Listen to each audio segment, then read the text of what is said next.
Captain Tom Benson has been granted a furlough to bring his bride-to-be Martha back to Fort Abraham Lincoln and his regiment, the 7th Cavalry. Benson is mystified when he sees the fort apparently deserted with the colors not flying.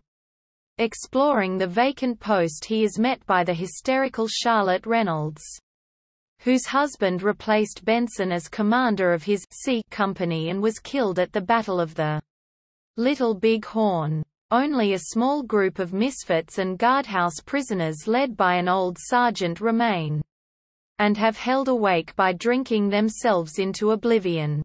Once the commands of Major Marcus Reno and Captain Frederick Benteen have returned, they and the widows hold Benson in contempt, not only for not being at the battle in command of his men, but for what they perceived as George Custer's liking for him, Benson's non-West Point background, and his career as a gambler until commissioned into the regiment.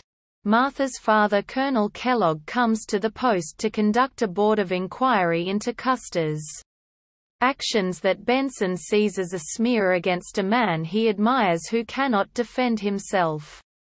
When the President of the United States orders the recovery of the slain officers and the burial of the cavalrymen who fell in the battle, Benson takes his misfits and military prisoners into Indian Territory to perform the task. Benson faces several mutiny attempts, mostly led by Vogel. After beating Vogel senseless in a fistfight, Sergeant Bates is forced to kill Vogel after the unrepentant mutineer tries to kill Benson as he sleeps. The Indians have made the land sacred ground and do not want to see the enemies they respected taken away from their burial site. A standoff develops as the cavalry insist on leaving the battleground with the dead officers' bodies. As the situation becomes tense, a cavalryman is shot dead with an arrow whilst trying to escape.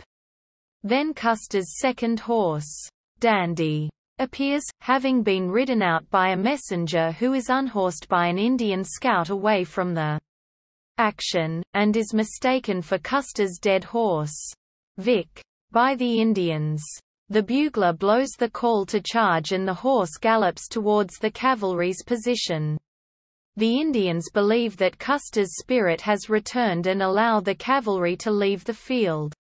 Back at the camp, Captain Benson is reconciled with his father-in-law, and salutes as a 35-star American flag is lowered.